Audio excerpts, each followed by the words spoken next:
was going to save his pops though. Like I don't think Frank was going to do his pops thing with the. Yeah. Yo, John, we gonna connect for a minute after the pod, son, because I gotta double check it, but I think it's 5 days before. You gotta have like your results, PCR results, not They rapid. said PCR, my nigga. I'm not doing that PCR shit again. Word to everything. I'm not doing that PCR shit again. What's the PCR shit again? Yo, you're so Get that shit all fucking the way in your nose. soft. I thought the PCR is where you do the swab in the mouth shit. No, PCR when they stick that shit all the way in your nose and try that shit ain't that bad though. It's nothing, yo. That John is shit such a horrible. baby, bro. Don't lie to niggas. It's really not that bad, John. We gonna check it after. I've had that shit twice. That shit ain't that bad. John, I've had it once a month for. Listen, I had to do that shit to go to Puerto Rico. I ain't doing that shit again, man. The PCR could suck my. Yeah, I'm in go mode, go. Yeah, I'm in go mode. Welcome back. It is the OSA Out of Shape All-Stars podcast season 2. Wow. Episode 1. Now, 50, if you're 51. a fan, if you're a fan of the pod, then you already know that we are on our 51st episode. But we took a little break so we can come back with fresh content. And look at us today.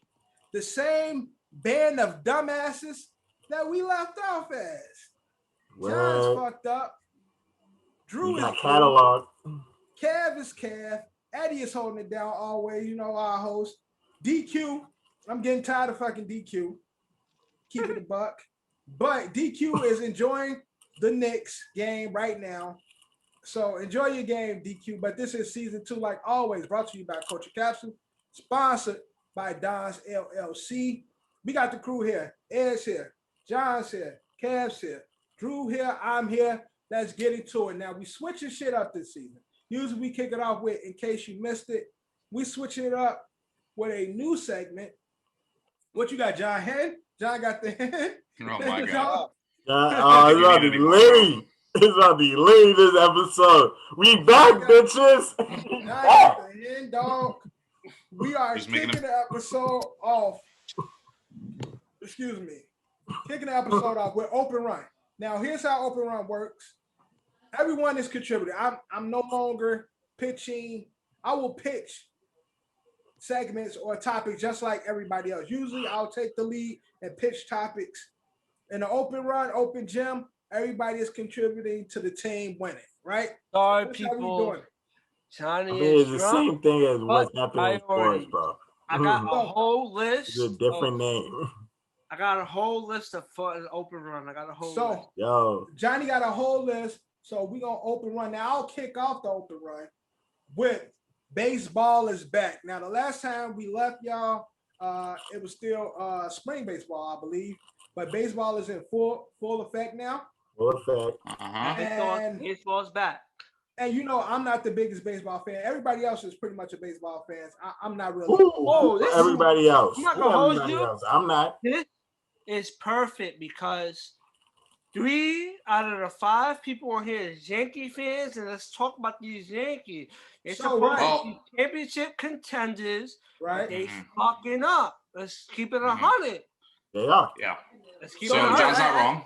And that's what I was gonna. That's what I was gonna. Not wrong. Segue into. You know, I'm not me not being a baseball fan. Drew not really a baseball fan. And I apologize because I realized Power Boy hour for like the first 10 minutes, and I cursed. But the Yankees is really messing up. I mean, I did it. I did it when I introduced me. So we good. Look, we letting it go. We just rock it. Let's rock it. I cursed, but let's try to still do the 10 minutes without cursing. I cursed. I messed up, but let's try to do it. You ain't the only one to curse. Drew already cursed. He did? Yeah. I didn't hear Drew curse. I said we back. He said we back. I cursed. But yeah, so Yankees again. Supposed to be holding it down, man. What's going on, Yankees fan? Listen, I know. Ed, listen, with baseball, it's 162 games. Mm-hmm. You got to be patient, but the way I feel is if you're a championship contender, you should start better. No matter how many games it is in the season, you should have a better start. If you consider yourself a championship contender, the start should be better. And you're right. The You're right. pitching, no, the pitching. We picked up Kluber. Kluber is his name, right? Corey Kluber. And Kluber came back. Herman came back also, but we optioned him. Tyone. You said what? Tyone. I'm trying to remember. It's Kluber, Cole, Herman, Sevy. Tyone. Oh, you say Tyone. I pronounce it Talon, but I know who you're talking about. But the hitters, that's the one thing I can say the Yankees have in their lineup. Their hitters is supposed to be performing way better than what they are. It's still early. It's still the beginning of the season. You know, baseball has a long season. I mean, bottom line is they started 5-10, the worst start that we've had since '97. What happened that year, Kev? Do you remember? 97, 98 season? Look, the Yankees won 96 games and lost in the first round in the playoffs. Yeah, but Kev said that we're 5-10 currently. Last time we did that was what year again, Kev? 97. 97. And what happened that year, John? We won 96 games. Okay. We won the World Series. No, we didn't. The 97, 98 season, we won a World Series. No. Ed, I promise you, I looked it up. That year was the year the Indians played the Marlins in the World Series. We lost in the first round that year. The last time we had that bad start, we lost in the first round to the Indians. And the Indians played the Marlins in the World Series. Now, I looked it up. Cause, I believe you. No, I believe you. When we had the conversation, you was like, yo, John, it's early. Now, I agree with you at 100%. It's early. 162 games, early. But when the way I view it, if you're a title contender, you should start better. You know, like, at least if it's a little slow, it shouldn't be under 500. The Yankees is an under 500 team. They not underfunded. It is supposed to be not a underfunded contender. They're last in their division. I see the Red Sox. Yo, Ed, watch this at bat. Yeah, they went on a roll. The Red Sox is currently number one in the East. Yeah, they're currently one in the East. But that's the thing, man. Look, it's April baseball, John. Like that's what it comes down to. The only team really that's a contender, that's an actual like argued contender, is the Dodgers, and they're doing well. I'm saying like teams that are contenders that are doing well this year, already this early. The Dodgers, the Padres are probably the only two teams right now that are like have subpar records, pretty decent record. I mean, the Dodgers couldn't lose forever. They won 10 or 11 straight games before it was broken up the other day by the Padres. So those are the two hottest teams in baseball right now. And the Cincinnati Reds, and you can kind of say the Blue Jays. But so John is comparing that to again, Yankees supposed to be in that class. So that's what I'm saying, like, you see these guys doing it, they supposed to be doing what the Dodgers. I understand what he's saying, but also, I mean, the White Sox are supposed to be a contender. They're 8-9. Right. Yeah, true. The Angels are supposed to be a contender. They're 8-6. The Astros are supposed to be a contender. They're 7-8. You know what I mean? And then you have the Boston Red Sox, who are supposed to be rebuilding at 11-6 right now. Look at me in the eyes, right? We know damn well the Yankees are supposed to be doing better. We Yankee fans out here. We not trying to be complete biased, but we know damn well they're supposed to be doing better. I've also have noticed over the last the trend over the last 3 years that we just don't play good baseball in April. We wait until May. And that's when the bats wake up. Now they're gonna go this season. They're doing a whole season, right? It's too cold right now. Yeah, it's cold. They doing the whole season. No COVID. You said cold. It's beautiful outside. I was just outside. Today was nice. Drink some alcohol. It's beautiful outside. Cut season this season, right? It's the full 100-some games this season. Bro, 165. So Kev, again, speaking of the Yankees, game like 182. Again, speaking of the Yankees, where do Yankees need to improve to fix or remedy what's going on in their clubhouse currently? I'd say the hitting starting off slow. The bats need to come alive. because there's a problem when your ace, one of the best pitchers in the game, you can't get a win behind him, and he's only giving up like 2 runs a game. It's the Jacob DeGrom effect from last year. And then on top of that, the rotation needs to come around. Like, I get it, they still have the training wheels on Kluber, so I'm not overly upset with Kluber, but they say he progressively gets better throughout the season. He always has a bad like April, so whatever, we'll see. Tyone to be determined. German, I don't know what the hell he's doing, but but Kevin, you know the Yankees optioned Herman, right? They optioned him to go. No, I don't know. The status of Herman is questionable. He's not vibing in the locker room no more. They don't like him because he beats women. Yeah. The other key component missing there is that there is no CC Sabathia to like rally the troops, right? There is no veteran leadership. That's part of the reason why we kept Brett Gardner, but Luke Voigt being because I don't say he's a vocal leader. I think he's more of a like energy leader. Whereas the minute that guy touches the plate, he's already like hopping up and down when he hits home runs. Like that's like that passion is what's needed. So obviously there's no like leadership there. Aaron Hicks needs to stop batting out of the 3-hole. I don't like Hicks at 3. The Gleyber Torres doesn't even look like he plays shortstop anymore. So but again, it's rough right now. But I'm not panicking yet. Just don't overreact yet. No. Look, I understand what the expectations are, and there was supposedly like a closed door meeting with Brian Cashman or whatever, and that didn't change anything because they ended up losing last night anyway. That's the last thing I'm doing. I'm not panicking. It's just like you can be frustrated. It's just frustration, and when you expect better from the team, no. John, get some water. You doing those burps that you do before you about to throw up and shit? Like I'm Gucci. Mm-hmm. Those belches that's bringing it up and shit. Listen, before I got out of here, I dealt what I got dealt with. I'm here now. I'm Gucci. That's it. Now, other than the Yankees, any other we have 2 no-hitters. Right. One in my city. You know what I'm saying? Chicago, Carlos Rodon had a Rendon. Rendon had a no-hitter. Who else had a no-hitter? Joe Musgrove of the Slam Diego Padres. Slam Diego Padres. Any other highlights in baseball or notable things? I see Yasiel Puig got some rape shit going on with him. I didn't see that. Yeah, some girl that came out accusing my boy of rape. You got accused of rape? I didn't even hear that. Weak. Yikes. Now, of course, he's denying it, and the shit is still early. But yeah, he got some rape allegations. I think it's the same people that got Deshaun Watson on the board, but I don't know. Yeah, probably.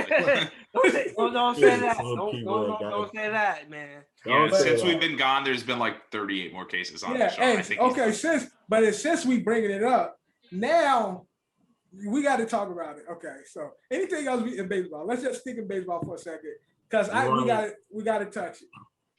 You want to go to Deshaun Watson? We covered the no-hitters. That's fine. J-Lo and A-Rod broke up. That's it. Quick thing of baseball. I don't know if we covered it, but the baseball players came together. Some baseball players came together for Jackie Robinson Day. They donated their salaries for the MLB Player Alliance Scholarship Fund. So they donated their salaries for Jackie Robinson Day. A few players donated. How much was the salary in total?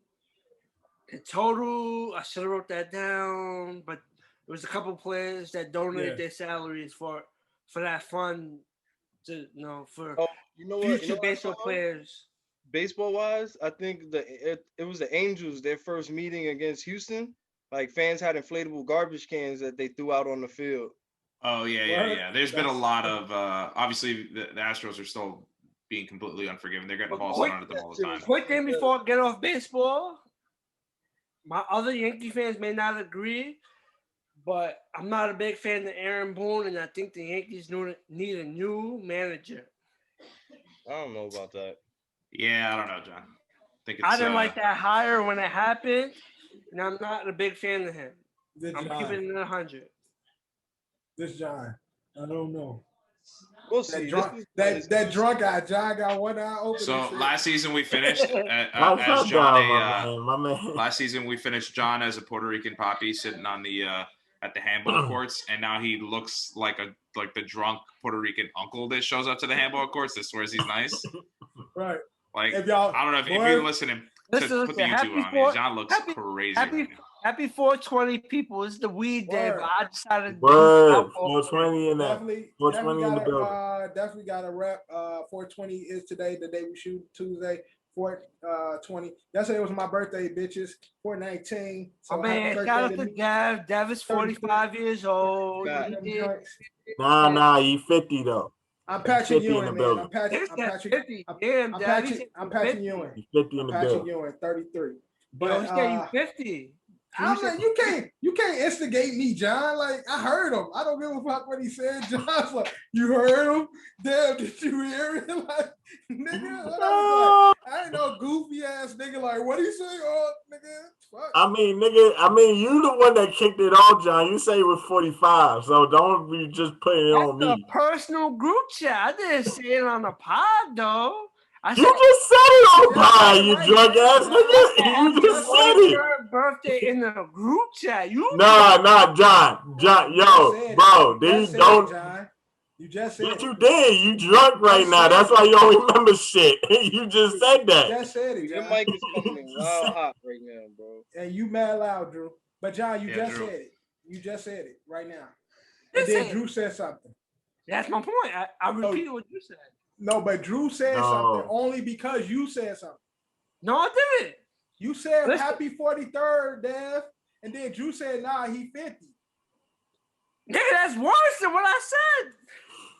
Okay, so moving on, right? All right, John. All right. All right. Let's go. I said something, and Drew said something worse than what I said. It's all good. I love y'all. It's all good. I love y'all. You can't blame me. Listen, come on. If I say happy 45th for Dev, and then another nigga say happy 50th, that's not my fault. He said the same shit, but he said it worked. All good. He's not wrong. Now, he's not wrong, but I would like to move.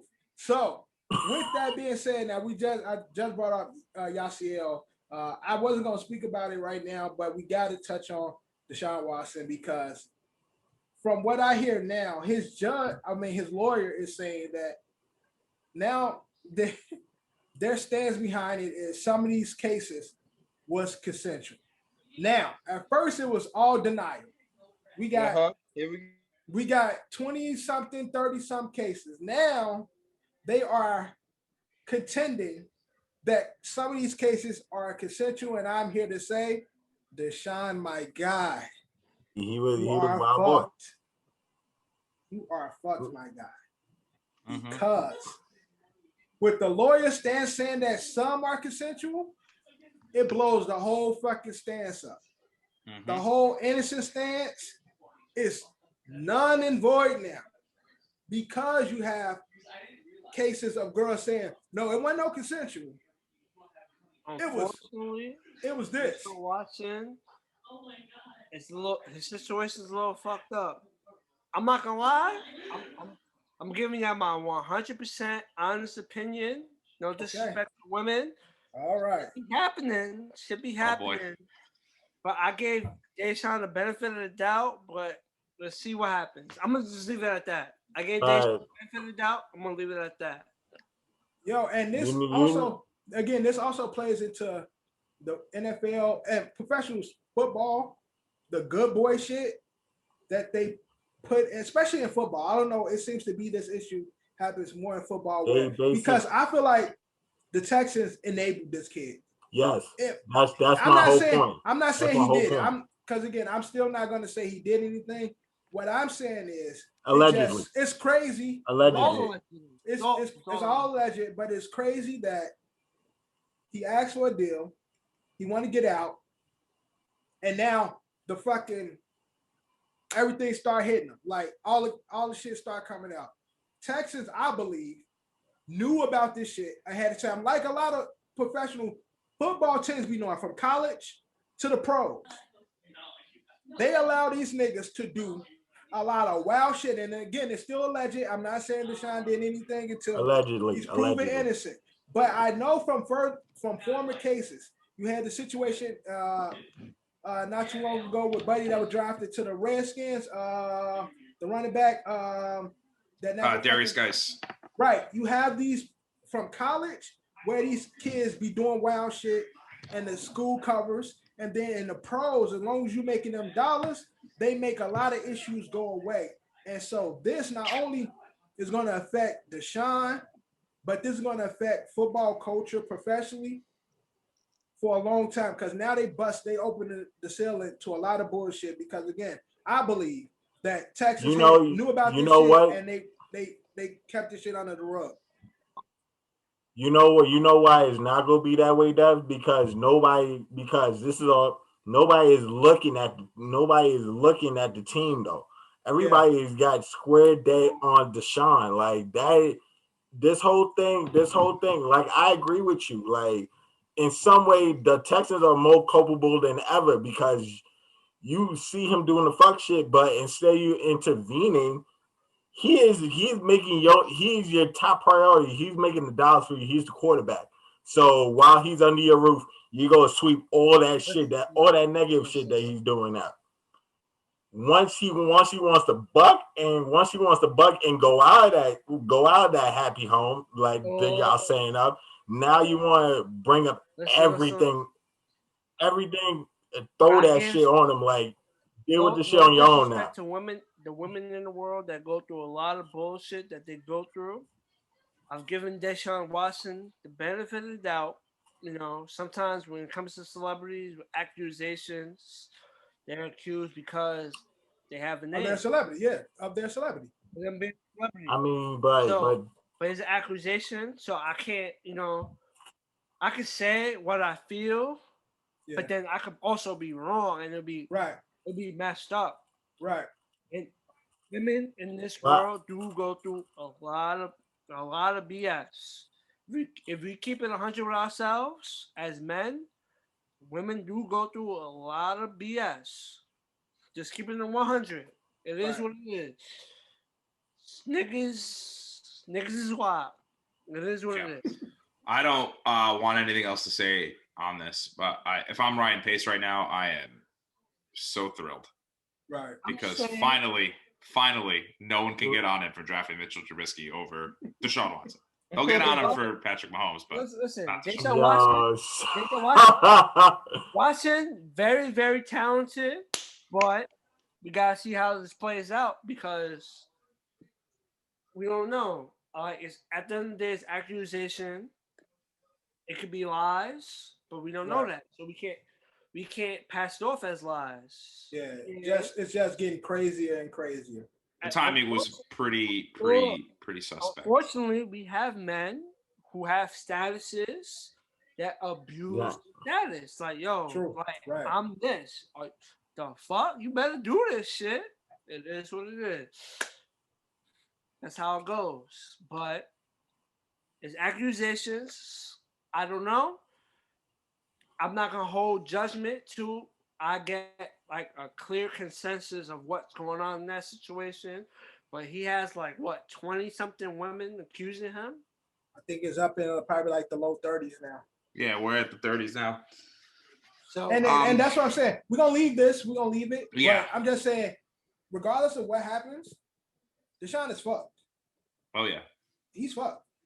It's crazy because it needs to obviously something needs to get cleared up because obviously to kind of what John's alluding to, not really alluding to though, is that the timing of this was pretty, he wants out of Houston. He doesn't want to play for them anymore. Obviously you hear all these they want 3 first-round picks for him and a player or whatever. They're asking for too much. They were clearly going to make whatever team traded for Deshaun Watson be in the same situation that the Texans are in, not enough weapons, not a good offensive line because you have to trade away assets or you're going to have to trade away pieces that are going to help build that team. So the timing of it was weird. But if you're the Texans, if that was your plan, to just drag this kid through the mud, so ultimately he'd have to stay. If this does get any more serious, he can't play football, right? They're not going to want him to play. No one's going to be okay with Deshaun Watson touching the field again if any of this comes out to be true. All right, we will see. But All right, move on. Right, Move John, on. John said he got a list of shit. So John, let's run down your list. Kick us off with Oprah Run. What you got? What you got, John? Listen, look, quick thing. I don't want to see it. I want you to say it. Look, I got a list. I can see. Okay. So say it, motherfucker. Unfortunately, we're gonna touch on it. One of the things I wrote down, we're gonna touch on it and bag it and trash it. I was watching the game. I watched it live. Jamal Murray tore his ACL.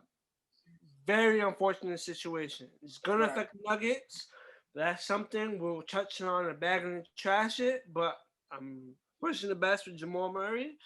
He had his little outburst in the bubble. Really, really good player, and he had a great bubble. He was having a good season. Yeah, it's sad, man. It's tough. Also, NBA wise, since we're in basketball, you want to talk about the Knicks?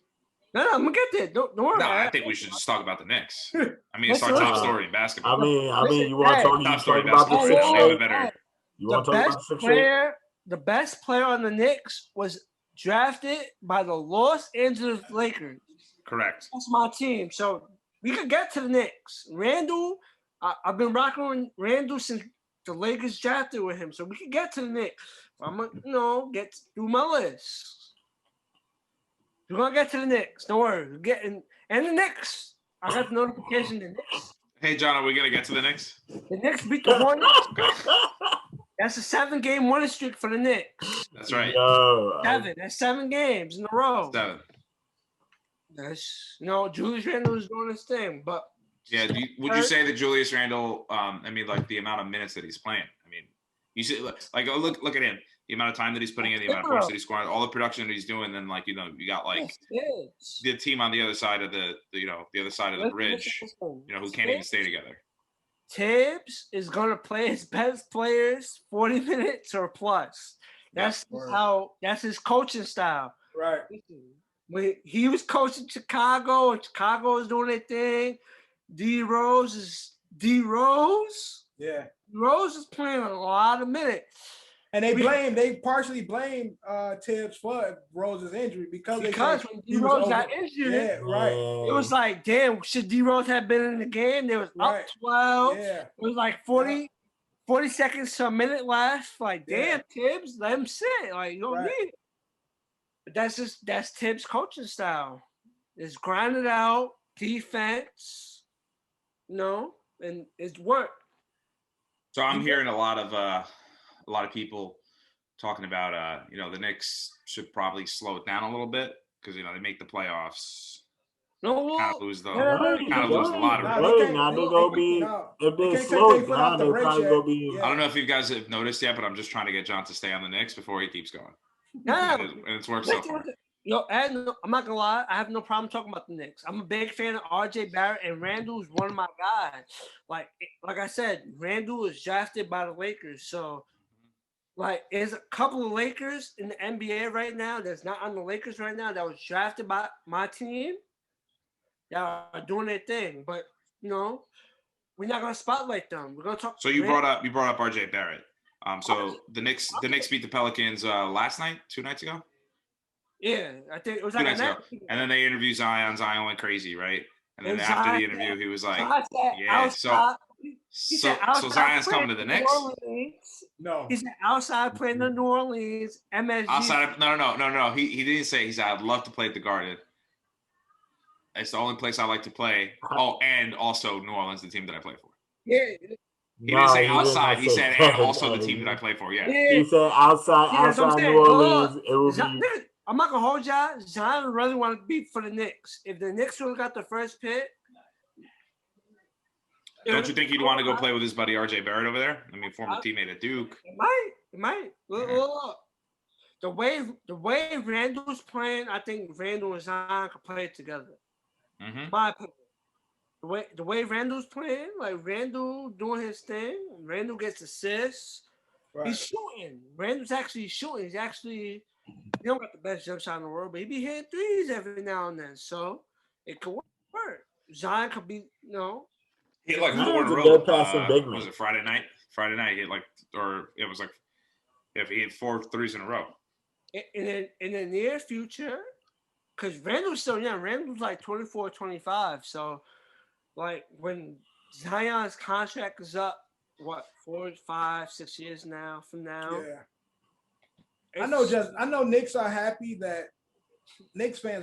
that to be in New York with Kyrie, KD, Harden being here as well.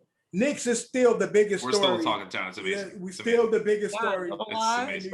It's your biggest story because the Nets ain't played together in months. KD, Harden, Kyrie are the bigger stars, but no matter what happens, it's always gonna be a Knicks town. New York will always, especially if Knicks playing good. Like with the Knicks playing good, it's like if the Knicks is playing good, it's like fuck all of them in Brooklyn. That's a New York team, but it's the Knicks. MSG, that's the Mecca. It's the Mecca. No matter what, it's always gonna be like that. I'm not gonna lie. It's been a culture switch, and I think no matter how the season goes this year, the Knicks will land a potential star/superstar in the near future. That's just my opinion. I think that's what's going to happen with the Knicks. The name of Zion Williamson. Right. Zion is going to be a couple. Zion is mad far down in the future. Like, you can't just be. Yeah, but he said the future. He didn't say what time in the future. What else is going on in sports, guys? Yo, what about the? I got more. I the got injury. more. Sharju, quick thing. I got. Michael Jordan. Any other basketball topics? Michael Jordan is going to induct Kobe into the Hall of Fame. I saw that. That was delayed. Michael Jordan is going to induct Kobe. David Robinson is going to induct Tim Duncan, obviously, that Spurs connection. And Isaiah Thomas is going to induct Kevin Garnett. You know, that's crazy. 2020, that 2020 class is crazy. Duncan, Garnett, Kobe is some players that for our generation is ill. So, and those those are all pretty much top 50 all time. All three of them is top 50. Yeah. That's no debate. Top 50. But that's the players that's going to induct them because obviously the pandemic hit. So they wasn't able to induct them. So, but those are the players that's going to induct them, and they'll be inducted this year. Oh, another thing, basketball-wise, Dwayne Wade, shout out to him. He's a part-time owner of the Utah Jazz. Minority owner of Utah. Speaking of part-time owners, A-Rod owns the Bucks. Yeah, Timberwolves. And Anthony Edwards don't know who he is. Yeah, fucking disrespectful last kid. How? Like, see, that's bullshit. Because he doesn't know nothing about baseball. Like, A-Rod's last year was what? I can honestly. But everybody knows who A-Rod is. Everyone knew who A-Rod was. You don't have all this technology. You can't do a quick Google search, so you don't look like an idiot for the new. I mean, like he was saying his truth though. Like he doesn't know shit about baseball. If you don't know shit about baseball, he don't know because he don't want to know. It shows ignorance. Because if I'm the owner and you say some shit like that about my first day, you bro, cut. You get traded. You're not elite. You don't need. You're not. Well, he's not cutting Anthony Edwards. He's not cutting Anthony Edwards. Nah, bro. Like you cannot say that. I know you guys are Yankee fans, but you really cannot say that. Bro, no, I'd make that kid watch baseball 24/7. Nah, bro. Like, come on, bro. Like, I know you're Yankee fans, but let's stop. The other side of the spectrum, like Dev said, is like, bro, you're the star. You got to do better. You can't just say some shit like that. I'm supposed to. He just became part owner of the team. Like, I'm supposed to know the part owner that just became the owner of the team. He's fucking A-Rod, though. Yeah, you're supposed to. Yeah, this isn't Sergio Ramos. It's not like some dude that just played. This ain't just no random billionaire. Listen. Yeah, he came out his mouth. He said he don't know nothing. I know. He knew nothing about baseball. I'm saying ignorant. Yeah, but you don't need to know. I don't watch baseball. A-Rod is more than just baseball. But I know about generations of the sport. Now, quick thing. Listen. Y'all always knew who was stroking J-Lo in my lifetime, bro. What are you talking about? Facts. Stop it. Beautiful. No, still, she like 80 and she's still killing. She's still beautiful. She in her 50s, bro. She just turned 5 Quick thing. Anthony Owens is like 19 years I'll old. be disrespectful, bro. Anthony Owens is like 19 years old. He's not a big fan of baseball. I'm not gonna lie. I just read some shit. He was talking about if he gets like a month training, he could throw a 100-mile-per-hour baseball. That's what he said. Nah, I'm saying the interview was he said he can do every sport. He can do everything. He's an ultimate athlete. Whether he's 19 or not, I don't fucking watch baseball or care about baseball. But there are iconic figures. You know a little bit about it though. Exactly. I know, but I can tell you generations of players because they iconic where they ascend past the sport. They like big figures in the game of sports. And him being an athlete, him being a professional athlete, I get it. He's young. He's Gen Z. They slow, semi-slow anyway. But I'm just saying that Drew, I don't know. He probably got his mic too loud. But I'm just saying that Anthony Edwards, for him to be a professional athlete, the first thing we hit you about saying like, oh, about your new owner, who is Alex Rodriguez, one of the greatest baseball players ever, is I don't even know who that is. Like you sound like a also fucking like idiot. not even just, but like he had a huge scandal, he just got a giant scandal that lasted like 2 fucking years. I can't even do that because look at the generation. You can't hype him up. That's why I said the Gen Z is a little slow. I give them that. I'm They're saying, a little slow. yeah, exactly. It's not slow. It's not slow if it's on the first. Bro, you couldn't scroll on. You can give him but Drew, pass. the point what the point is that you couldn't scroll on Instagram, Facebook. You couldn't turn on SportsCenter without hearing A-Rod for a solid 2 years during the steroid scandal. So people know who he is. No. Regardless if it was the tail end of his career or not. That's not even the point, bro. If this person is as good as he's supposed to be in the face of the team, you hear, oh, what's the name getting signed? You didn't do your press conference yet? Quick Google search. It don't matter if it's an unknown billionaire or you got a supercomputer in your freaking hand every day. Right. You know right away, like, oh, okay, I know who this is.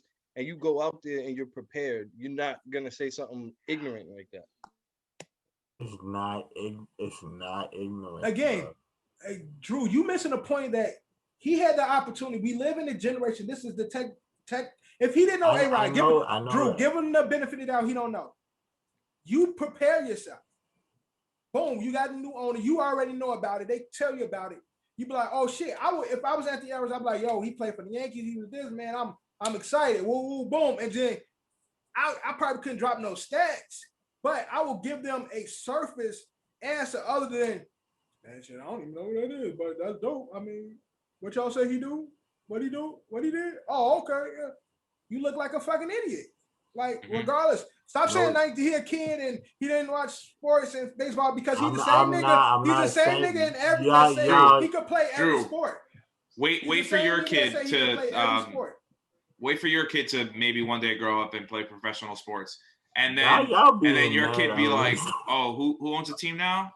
Elon Musk? Who's that? Oh, he's a scientist? Yeah, but I'm like saying I can't understand you. And then you guys nobody in his circle say, yo, I just see A-Rod just brought y'all team.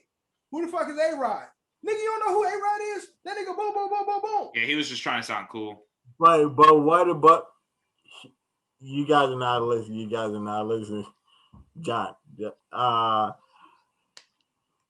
Wait, he just got what you gonna say? A-Rod just signed his deal, bought the team, right? His first day, they asked about the reporter asked Anthony Edwards, oh, your new owner just bought the team in, right? I'm supposed to, on his first day, he's supposed to do a whole Google search when he doesn't know nothing about the sport. I just did a quick who is A-Rod. All you need to know is this information right here. The smallest little information right there. Drew acting like he got the interview at 6:30 in the morning and shit. Like no, but like a reporter can ask you anything at any time.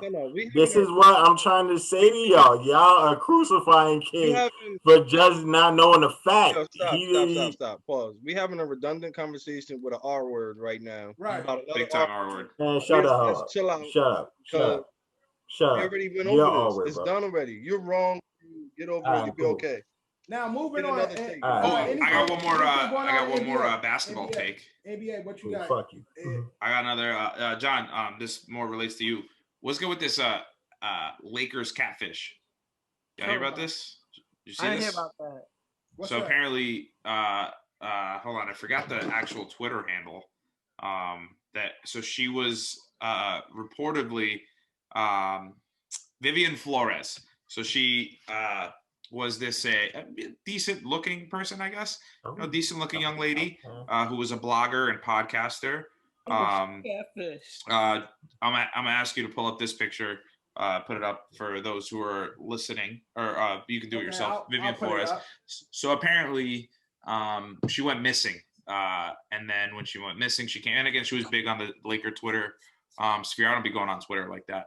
And then went missing for a little bit to the point where you got like credited actual like reporters going, hey, like, you know, we need to find this girl, blah, blah, blah. Like, where is she? Right. She ends up coming out saying she has cancer. Turns out this girl is a like 53-year-old degenerate gambler man who was catfishing literally all of the entire NBA and the entire Laker fan. I never heard of this story. That shit sounds. Oh yeah, well, it just came out like late last night, where like, and like you could look at some of the photoshops of like the pictures that she put up, and it's bad. It's bad. Like I honestly, like if I was immersed into this Laker. Short nigga ass says shorty 53 years old catfishing. What the fuck is he doing? It's a 53-year-old man who's like a degenerate gambler. Yeah, it was a catfish. Oh, yeah. I'd say it was a woman. It was a man who just wanted friends. You know, man who just wanted people to like him. I'm not gonna lie. I'm a woosah. I'm gonna leave it. Y'all can talk what y'all want to talk. John, go ahead and do what you got to do, bro. John, go ahead. 2021. Take a look at that picture, guys. I'm not. Is that look real or photoshopped? That's a man. Photoshopped from here. No, it looks. No, it's a woman. But that's no. He was catfishing. He was using another woman's pictures. Oh, it was a catfish, right? It was a catfish. It was a catfish. But also in the NBA, James Wiseman from the Warriors, he's out for the season, dealing with an injury. Torn meniscus. Yeah, so he's out for the season. LaMarcus Aldridge has retired. What do you feel about the Nets now? How's the Nets looking for you? Still looking like the best team in the NBA, but that's neither here or there because I don't want them to win or the Lakers. I don't like the Titans winning. KD really just went down for the contusion. I'm really like kind of worried about KD. And he too fragile, bro. Like he man, they just taking the Nets is being fragile with him. They like, nigga, sit your ass down. Like, what happened? No. What happened, KD? What happened, KD? Sit down. We ain't playing. Sit down. That's exactly what they doing. No, bro, you cannot do these that. These guys haven't played. You can't be doing that. How many times? Nick Nack, KD has 7 games together. He won 7 now for 7 weeks games. on end. How many of those 7 games, Drew, did they play with Blake Griffin? None. Right. They only play nobody. No, I don't know, man. This just feels like the perfect formula for a team to just be like, hey, they'll be fine, and then they won't be fine. KD, Kyrie, and James Harden only played together for a total of 7 games. That doesn't include Blake Griffin. We established that. Yeah, that doesn't include Blake Griffin. I asked that already. Yeah, but thanks for doubling down. Again, NBA. Jordan just released the image of the Zion ones shoe. I don't know. What do they look like? You talking about sneakers? They look like basketball shoes. Are they good looking? At least I don't like basketball shoes. They're ugly. They all look bad to me. But you can't say all basketball shoes look bad. That's cap. The image right here. What? Hold on, before you go, John. What basketball shoe? Current shoe looks good. Basketball silhouette. I don't like it. From a current player. Give me a good silhouette. KD's actually got some. KD has some decent sneakers. I like Kyrie's. No, I'm talking to Drew. I'm talking to Drew. What silhouettes you like in the NBA currently? I not currently like No, like I said, like I say like they look like basketball shoes. No, you say every basketball sneaker. You say every basketball sneaker is ass. I was saying I'm talking like about current. When it's a basketball shoe, you got to know the difference between a basketball shoe and a lifestyle shoe. A lot of basketball shoes, you get the Mikes, you get the Kobe's, that the Ivos that were basketball shoes, but they transitioned to lifestyle shoes where you can wear them whenever. These basketball shoes look like if you ain't got on no sweats and you got on some jeans and a polo, you look like a complete asshole. You look like a golfer. I agree. You look like you about to go play golf. Yep. With these fucking shoes on. So you look stupid.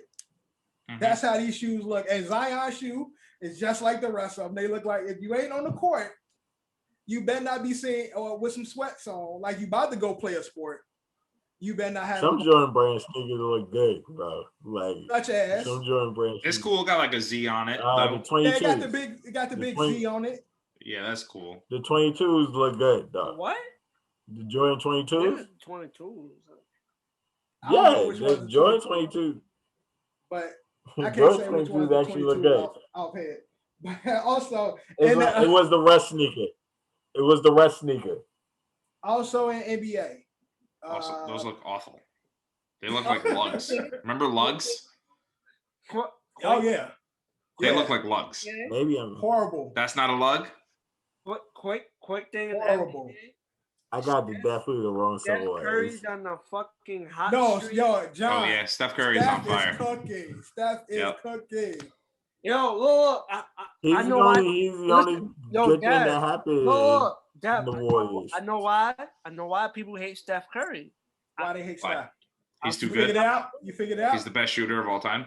No, he hands down. Nobody can hate on that. But the reason why players hate, I'm not gonna say players. I don't think players hate him. Yeah, the fans hate Steph Curry because he's synonymous with the face of preventing from LeBron winning a couple of championships. Obviously. Oh yeah. That's not why he. That's not why. You know, John. It That's it is. Yeah. KD joined the Are Warriors. you talking about like actual basketball players? Or are you talking about fans? No, he's talking about fans. He's talking about fans and culture. He's only talking about fans. Drew only catches the second part of a conversation. He always misses the first part. Only catches the second part. KD joined the Warriors, but no matter what anyone says, when it comes to the Warriors, you're gonna think Steph Curry. Steph Curry will forever be the face of the Golden State Warriors. So, therefore, John. So I brought this up today. So we were talking about Steph Curry at work today, and I actually got you on it. And I'm glad you said it. I said literally the best shooter of all time. And then since you bring up LeBron too, it kind of ties into this. So I don't think anyone has an issue with Steph Curry and his fan base and the Warriors saying Steph Curry's the greatest shooter of all time. Yeah. Right? And no one's arguing it, right? No one goes, nah, you crazy, blah, blah. Nah, like, are you kidding me? There's never any argument. But then you look at the GOAT debate, and I don't want to go off on this. I just really want to ask, if LeBron had been put down, categorized as the greatest athlete of all time, like in the NBA, as opposed to the greatest basketball player of all time, do you think that people will argue? See, no one's arguing this stuff is not the greatest scorer of all time, especially 3-point scorer of all time. No one argues that. Right. But I think LeBron and his fan base and his camp, I guess anybody who was really saying he's the greatest of all time, I think that's where they screwed up, where it's like Steph had and like you said, John, the people that hate Steph are pretty much LeBron fans who just hate him because he got in the way. But you ask any other casual fan, they'd be like, no, Steph Curry's one of the greatest shooters of all time. There's no debate question about it. Yeah, right. But then anytime someone goes, LeBron's the greatest player of all time, that's when it becomes whoa. So I'm thinking, who in LeBron's camp made it? You know what I mean? Why was that what they targeted for? Do you think that people would hate LeBron as much as they do if that was the debate? Because I don't think if someone told me LeBron's the greatest athlete of all time, I'd be like, yeah, I'm not going to argue with that. The one thing I can say with that is there's LeBron's an all-time great. No knocking him. LeBron it is what it is. He's an all-time great, but there's a consensus of people that no matter what happens in this world, it's gonna be Michael fucking Jordan. 100%. But that's not the argument I'm making. The argument I'm making is that if the people were just like the LeBron dick riders, we'll call them what they are, the LeBron, smokers. That's what you got. That's what you call. If pretty much anyone that looks like Drew, or talks like Drew, or acts like Drew, right? Okay. If they, instead of saying he's the greatest player of all time, this is a non-argument. said he was something else, would we argue it? Is what I'm saying. Would people hate LeBron? I think the difference is LeBron since the beginning of LeBron, he's been crowned the heir. Mm-hmm. The heir apparent. So therefore, yeah. No, I remember all the hype. Anything less than that, people are going to argue it. They're going to fight it. Where Steph comes in is Steph put a monkey wrench into what's supposed to be LeBron's NBA. Mm-hmm. When Golden State emerged, motherfuckers really was arguing that we all know that the game is made up in Steph's image currently. But still, people still got LeBron as like the GOAT or whatever. But when the game is in your image, that kind of push you up in that GOAT topic too. But people don't really put Steph there. They'll say he's the greatest shooter, but they won't say, Steph. We'll say Steph is the greatest shooter. The NBA is in his image. Everybody want to be Steph. But if you say Steph, you put Steph in that GOAT topic, motherfuckers will argue that. And it's like, because I don't think Steph is the GOAT though. I'm just let me. No, we're not saying that. We're not saying that. Yeah. But I'm saying, based on the culture of the ball of the NBA, I'm a big Steph person. And what Steph accomplished with LeBron, them supposed to be the juggernauts. Steph that ran through these niggas. Mm-hmm. Steph that ran through the people, the top tier niggas. Him and his round of boys that was built into this team, they ran through the top dogs. Whereas they made KD, who was supposed to be the 1A, 1B, made him come over. They ran through everybody. And Steph was not supposed to be the Steph Curry we know he is today. Steph is the greatest shooter, but nobody was really trying to put that title on Steph or having the ball, the game in his image. They had him. I think you're minimizing Clay's contributions to the team though. Like when Clay was cooking himself. No, we're not saying that. No, but that's not the argument that we're making. But and if you use that argument, then LeBron don't have nothing then, Drew. Because exactly. What you mean? So if you I'm not dimming Clay's life, but motherfuckers will dim everybody that helped LeBron. So no, they did yeah, not. They do. I would never. So that's what I'm saying. I don't want to. No, you would never, but everyone else does. Stop getting stressed out, man. I don't want to go there because if you make that argument for Steph, then and we speak in Steph LeBron. Then everybody you look at does make that argument for LeBron though. No, I'm saying, but you brought up Clay. Yeah, Clay. I wasn't even talking about who helped LeBron or who helped Clay. I'm just talking about the figures as they are. Steph Curry being who he is and who he is now, with Clay not being there, the game is in his image. Regardless of Clay being a great shooter, probably the second best greatest shooter in the forever and ever or all times, the game is in Steph's image. So therefore, although Clay has played his part, so has Draymond, so has Andrew Bogut, so has Sean Livingston. They put together a great team, players that you probably don't even know, David West, all those good key points, players that was there.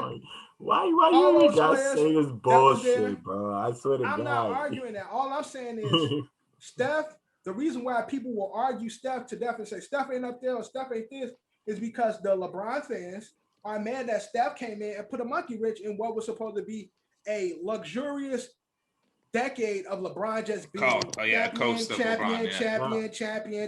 LeBron, champion. Nobody can beat him, champion. It didn't happen that way.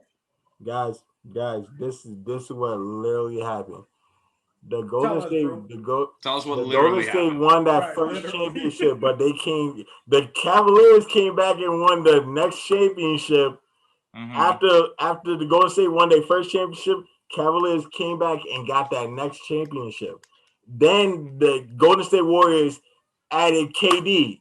For those 2 years, the shit was ghosted because KD came into the Warriors as well you can say the number 2 player in the league, bro. Already to a 73 win team. That team was going to cook regardless, no matter the opposition had LeBron or not. Right. LeBron was on the cap.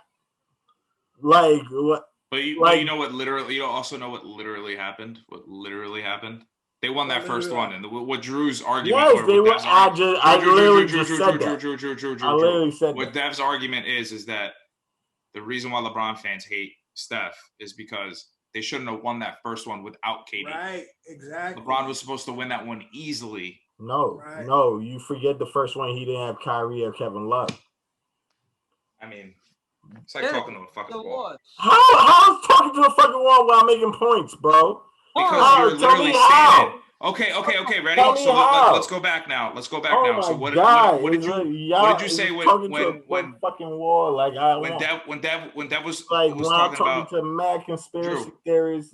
Yo, mother. And LeBron haters like Eddie, and then Drew. Why did you say that? Don't diminish Clay. Yes, because Clay was an added to the team. So now you're doing that thing where you're John. Just go, John. Now you're doing that thing where you're making excuses for LeBron and say there was no Kyrie, there was no Kevin Love. Yes, just like I said, Clay was a good added to the team. Same thing as Kevin Love and Kyrie was a good added to the Cavs. Y'all are annoying, bro. When y'all, Drew, I'm not gonna argue. I'm just saying that what happened was I'm just speaking in regards. What happened? Whatever, John. Can we go back? You want to discuss LaMelo Ball is coming back on Thursday? Y'all want to discuss that? LaMelo Ball coming back on Thursday because he just changed that shit. I know when Dad seen that shit made him smile. He screenshot that shit and fucking printed it out and posted it on his fucking wall. I did all that, but Sabrina made me take it down. No fucking way. But also, lastly, getting off the NBA, the Kobe Nike deal.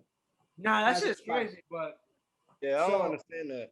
So there must be something behind the scenes that we don't. What it seems, first off, how Kobe have a 5-year deal after retirement? Kobe's supposed to have a lifetime deal. So that's first off. He only had a deal up until 2021.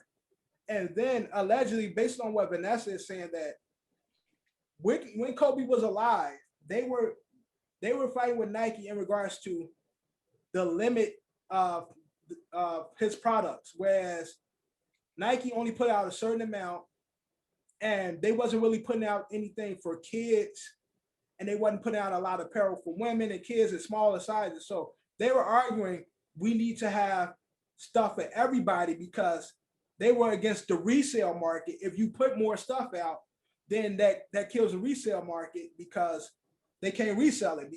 Only way the resale market will work is because of the scarcity of a product. You can't get this. I'm gonna charge 2x, 3 times as much. So what Kobe and Vanessa was trying to combat is, don't do that to my shit. Put my shit out. Put a lot of my shit out. Make it available for the kids. Make it out available for the women. Make it available for the men. And put it out enough where everybody can celebrate and wear the brand where we don't have these resellers making money. Nike didn't really do that. So, and then they didn't do the lifetime deal and shit. Now, a lot of people don't know that Nike owns GOAT. For a lot of people that don't know what GOAT is a reseller app.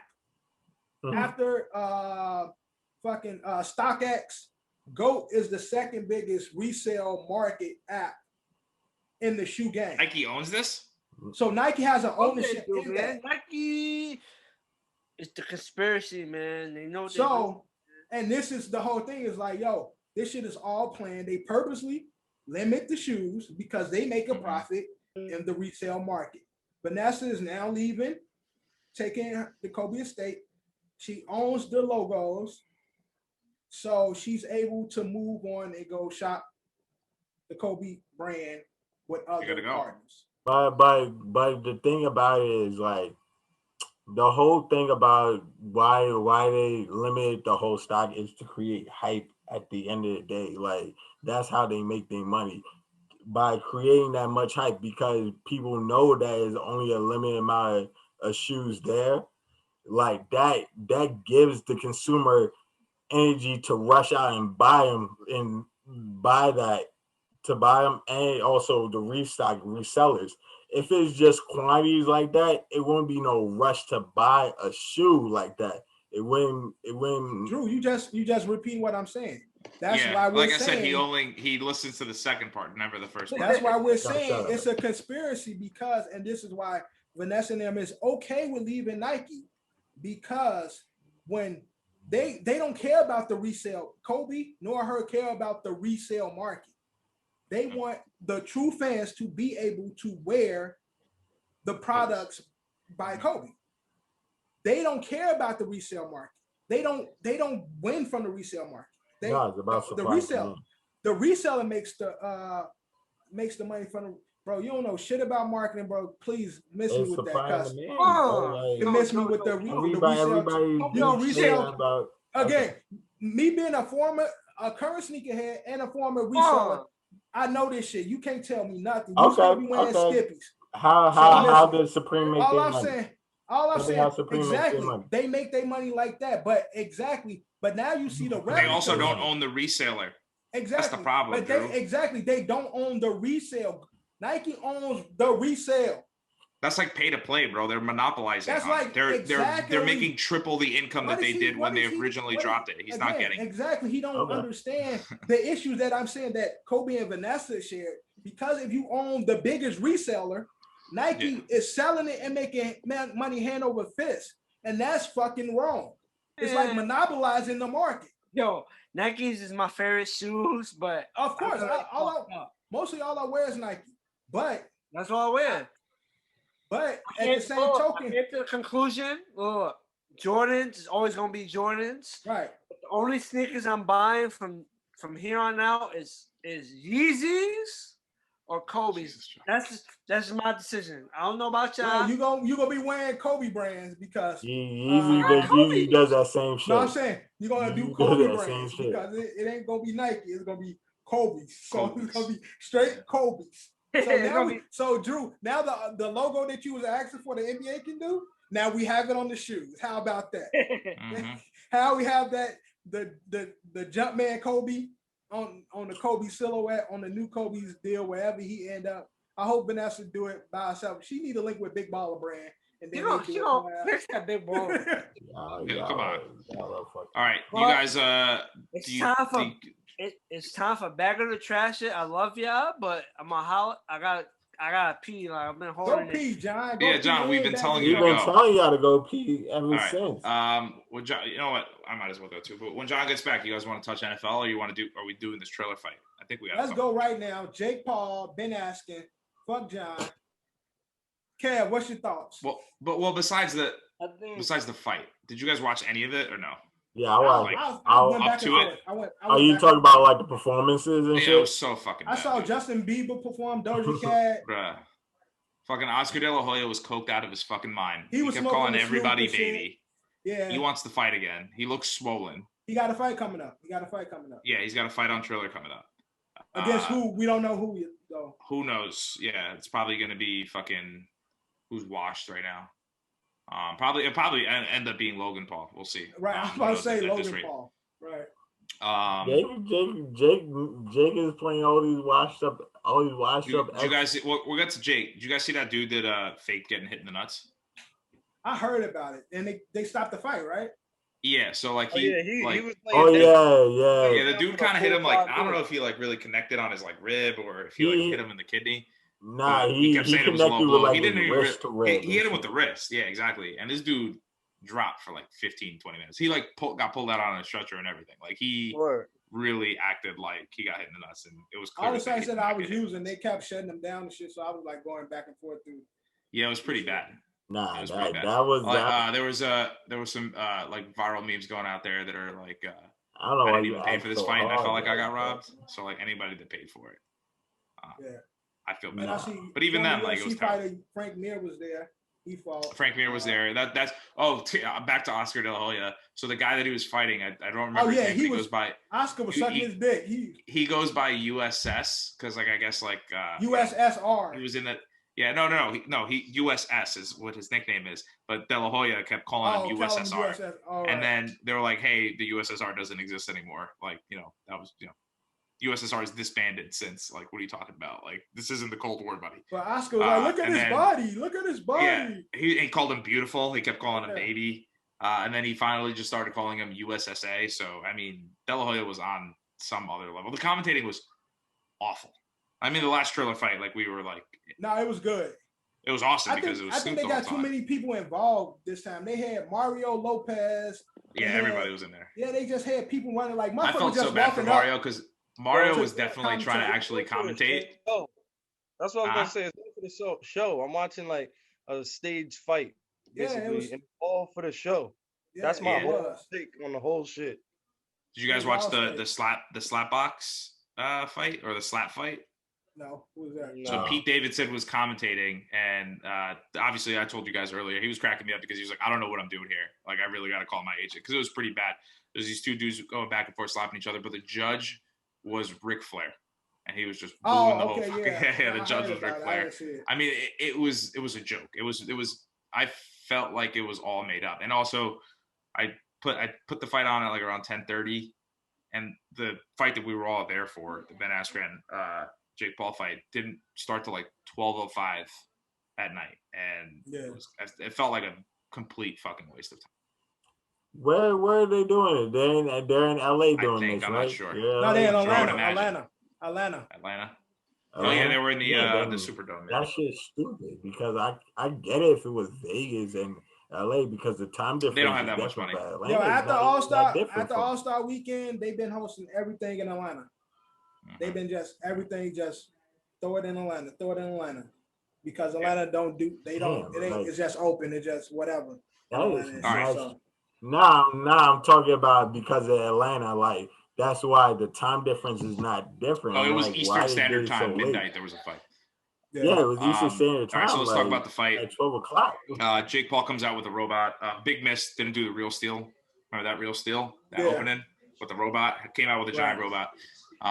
So obviously he defeats Ben Askren, who looked completely out of shape. And then again, I don't want to try to defend. We'll get to our points too on it, but like I don't want to like defend Ben Askren at all. But like the guy literally just had like hip surgery. He looked like he was sitting on his couch for like 15 months, like recovering from it. It looks like he didn't care. There was also like takes from guys that like former UFC fighters who literally said that Ben, even like right before the fight, Ben was like, yeah, if like Jake can actually box, I'm fucked. I mean, the guy's a wrestler. Like, you know what I mean? He's he was a UFC wrestler and UFC fighter, and then also like won some gold medals for the US and then won NCAA championships when he was in college. There was that, and there was also that picture of him the video of him getting like ripped in the face in a UFC fight. He was just getting wailed on, and he still stood up. But it's like that's just years of getting punched in the face. Of course, like a quick punch is going to look. And then there was also rumors that he took a dive. That's the other one that like he walked away pretty happy. Everybody saying they were smiling and shit. Yeah, he walked away with a pretty big bag too. But honestly, it is what it is. Jake won. I'm going to give him a little bit of credit here to where it's like as far as hyping up fights, like these two boys, they made a shitload of fucking money. Yeah, they did. You know what I mean? But and everyone's like, oh, like if you can say anything else, like he beat two athletes, like say what you want about him. He went from a YouTuber to a boxer, and it's like, yeah, cool. Like until he fight, and he's smart because he's picking his fights. He's not fighting people that are going to beat him.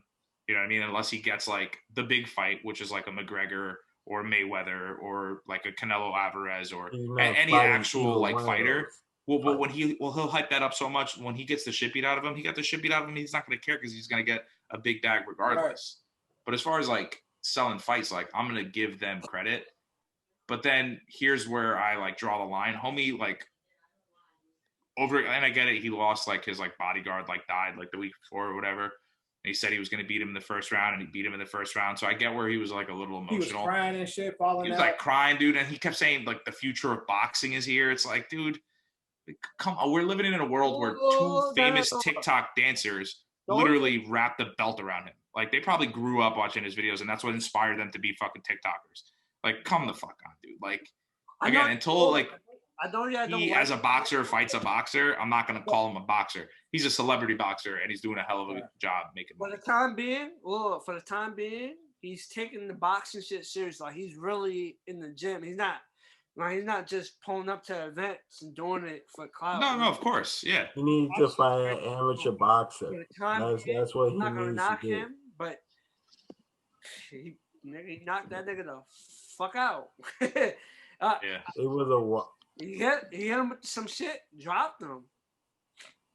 And the ref called it early, and people was like, "That's one thing I could say." The ref probably called. That's why a lot of people were saying that he took a dive, like he got hit and then like stumbled it out, and he was like, "Wanted the ref to call." I was like, "All right, cool, I got my money, I'm out here." See listen, I'm not gonna lie, that's probably the most money off a fight that Ben Askren ever made. I don't know how excited to have it is though. It hit social media that Jake Paul got $690K for the fight, and Ben got $500K for the fight. I'm pretty sure UFC ain't giving out bags like that. Yeah, I'm saying I don't think Ben received anything close to that. So, and he got hit. It was a clean shot, but it didn't look like a crazy hit. So it's like that's the easiest $500K. So Jake tried that combo early in the fight, missed it, and then saw how Ben defended it and then hit it again. That's why I don't think it was a dive. But again, Ben, and he was fighting like this. Frank Mir was doing the same thing though in the other fight. Because they are UFC. They're UFC fighters. Yeah, exactly. Their stance is for blocking kicks and dodging tackles, So they like this. So he easily just put one out and hit his ass on top of the head. And I'm not knocking Jake for actually taking it serious. But to me, when you take it serious, it's actually fighting serious boxers. Once he do that and he get a few of those under his belt, then people really be like, then you got to really respect what he's doing. Because again, he's taking it serious. But again, he ain't fighting nobody that's a boxer. He fought Nate Robinson, who is a athlete but basketball player. He fought and Ben also Askren, much shorter than him, much smaller than him. Ben Askren, who is a fighter. But literally looks like a gallon of milk. Look like somebody's fucking dad, laughing the whole time. No shitting on Ben Askren. If you look it up, he was part of one of the quickest knockouts in UFC. He took the knee to the face. Masvidal fucked him up. I mean, anybody would take knocked him the fuck out. So that's what I'm saying. Like that meme that was going around when he was just getting wailed on. It was Ben Askren getting wailed on, and he ends up winning that fight. But it's like, bro, like the guy hasn't professionally fought in over a year. He literally said he didn't take it seriously, did not train, like just got out of surgery, got off of his couch and was like, yeah, I'll fight this fucking dweeb just to see if I can knock him out. Because in Ben Askren's defense too, he thought that this was all a ruse and didn't think Jake Paul actually could box. And no, because a lot of times with UFC fighters, UFC unfortunately is a blood sport where it's kind of like street fighting. Boxing, professional boxing is a lot different than UFC fighting. When Ben Askren got knocked out by Masvidal, that knee knocks him out, and then Masvidal hit him 2 more times. Right. It's like he hit him two more times. I'm just saying, he was done. If a UFC fighter was to step over to boxing, he would need to take it seriously as a boxer because he will get again unless he was known as a striker. Like I think unless you are known as a Francis Ngannou. If that's your main. But even with that, even with somebody like Ngannou, the guard is much different in UFC than in boxing, and so they have to relearn how to just be a boxer because and defend yourself. To defend themselves as a boxer because they used to having their stand so open because they trying to look and watch the hands, the feet, the head, the elbow. They watching so much, it ain't the same. So Ben Askren thinking I'm a fighter, I could knock him out. He fighting like this, hands open, head open. We ain't professional fighters, but our natural boxing stance, is better than Ben's was because we just know fighting, street fighting, you protect your face, keep your guard low, keep it centered. We know that much. He's a UFC fighter, MMA fighter. He don't learn that. He ain't, or at least he's taught himself different. Where he's like this. He don't fight like this. He's fighting like this, hands up. So that's why Jake, being an amateur, was still able to expose him because the fighting styles are completely different. And for an MMA fighter to think they could just easily transition over to boxing, they'd be sadly mistaken. Jake need to fight a real fighter. They say that he's supposed to be fighting Tyson Fury's brother. Yeah, Tommy Fury. So I don't even know who the two fuck guys that that is. came out and called him out. Dylan Dennis wants every fucking piece of Jake Paul. He don't want none of Dylan. And Dylan, I don't think he doesn't want to fight Dylan. But Tommy Fury is Tyson Fury's little brother, or half brother, I think. Half brother who wants to fight him. So we'll see. And it looks like Jake accepted it. So we'll see. And he's a boxer, correct? He's an amateur boxer. Yeah, he's an actual boxer. Yeah.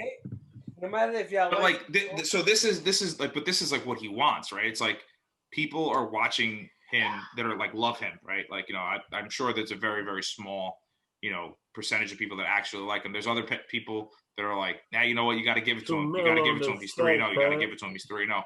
And then there's what I would imagine is the majority of like he's gonna keep selling fights because people want to see him get knocked out. Right, and he gonna keep making money. Exactly. So I mean, either way he wins, and you know, shout out to him. I'm not mad. Yeah, he gonna keep. I'm not knocking the hustle. I'm just telling him to stop calling himself a boxer until he fights a boxer. Like you know, until you box a boxer. And again, that ring is so much smaller. There's a whole lot. So what I'm gonna do? I'm gonna go to Alabama. I'm gonna catch George Foreman. And I'm gonna knock his ass out, and then I'm gonna call myself a boxer. Yep, that's all you got to do. Yeah, call out Orlando Bloom. So you got a celebrity. Right. You said George Foreman, so you got an athlete already. So I got an athlete. And then Orlando Bloom. I'm gonna knock his ass out, and then I might catch. I'm gonna catch Sierra. Okay. I was trying to think of like a washed UFC fighter. Yeah, that's the only name that came to my head. Yeah, I was gonna say Russell Wilson might beat my ass. So yeah, they said, "Oh, I'm not gonna say Russ, but I'm gonna say Sierra." Russ might whoop my ass. There's a good chance Russ gonna beat my ass, but all that good guy shit. Yeah, no problem. All right, man. Let's move on. Let's get out of here. Let's open and run. Let's get into bag of the trash shit. NBA. Kev, kick it off to you first. We all know Jamal Murray is out for the season. Nuggets were up against Lakers last year in the Western Conference Finals. Now, Jamal Murray is gone, who's the second part of that duo with him and Joker. So, bag of the trash. Does Jamal Murray injury kill Nuggets season? Bag it. Just Point like blank, that. period. Point blank, period. Bag it. Drew, bag of the trash. Jamal Murray Nuggets season is over. Nah, I'm gonna say bag it because they gonna get there because of Joker, but Joker is only one talent. I say like, but they need Jamal Murray, especially when it comes to playoffs. Like you need that your season point guard that can Western get Conference Finals. Western Conference Finals. Nah. Okay. No. John, bag of the trash. The season's not over, but their season definitely took a hit. So I don't know how to address this bag of the trash it. But like when you say over, when I say over, they was in the Western Conference. They were supposed to be the next up. They supposed to be so is the Western Conference or none? They went to the championship or nothing. In the bubble, they went to the Western Conference. They went to the Western Conference Finals in the bubble. It's not happening again without Jamal Murray. Unfortunately, he tore his ACL. But the Joker is really, really good. He's great. Yeah, but not going to the Western Conference Finals without Jamal Murray. So unfortunately, I will have to. It's bag it, right? Bag it. Yeah, because they're not going to. The thing is tough. It's toughly because you got other people in the West like that. All right, Ed. Jamal Murray is out for the season. Does this kill the Nuggets season? Bag of the trash. Yeah, unfortunately, you're gonna have to bag it, man. I mean, he had his like big moment in the bubble. Obviously, with the help of Joker and the rest of the team too. Obviously, you can't knock anybody like that. They did lose pieces too. It's not like it's the same team from last year. Jamal Murray and Joker are literally their bright spots. You lose one of them, I mean, you pretty much lose the team. Right. And I'm going to bag it as well. I would have bagged it before losing Jamal Murray because last year they made it to the Western Conference. I didn't see them doing it this year, and they definitely not going to do it without Jamal Murray. So bagging it on that. Drew, up next, bag it or trash it. Now we know LaMarcus Aldridge recently retired due to a heart condition. He signed with the Nets, but only played a few games. But he had a heart issue, which led to his early retirement. Yeah. But with that being said, LaMarcus Aldridge has played for 3 teams: the Nets, the Spurs, and he's known for his tenure at the Blazers. So bag the trash. Should the Blazers retire LaMarcus Aldridge jersey? I believe say so because the years that he was with the Blazers, they had a good run. Like he definitely the team that should retire him is the Blazers. Right. Like, I wouldn't surprise if Spurs doesn't retire him, but the team that does retire his jersey should be the Blazers. Not if they. So I'd say bag it. The Blazers should retire his jersey. Got you. All right, Ed. Bag of trash. Should Blazers retire LaMarcus jersey? I mean, yeah, I would imagine they probably would. I mean, again, his real home team would be the Blazers, so yeah, I'll bag it. Right. All right, Kev. Bag of trash. Trash it.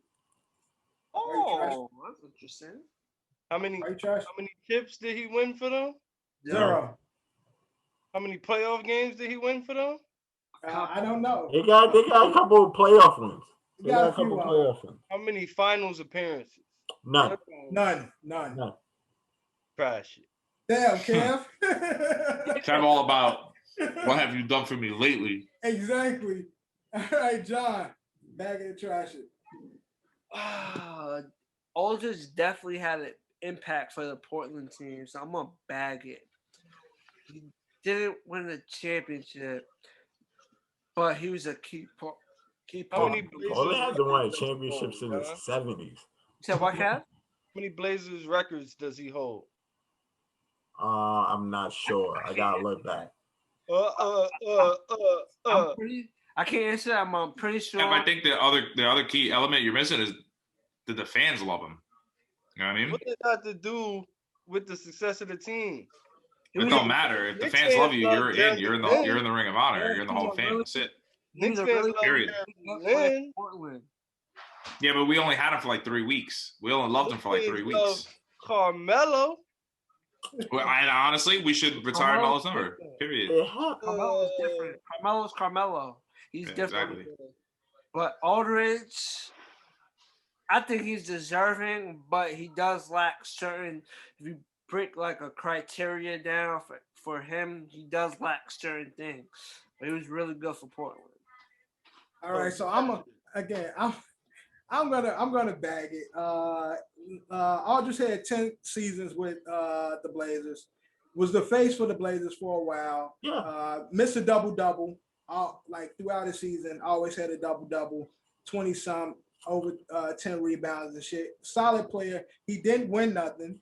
I give him that. But when you look at top 10 Blazers, and I probably can't say 10 Blazers better than him right now. Cap, to answer your question, he's number 3 on the all-time scoring list for the Blazers. Only Drexler and Dame are ahead of him. All right. So, and again, only Blazers I can think of all-time greats when it comes to Blazers is Dame, Bill Walton, Clyde the Glide,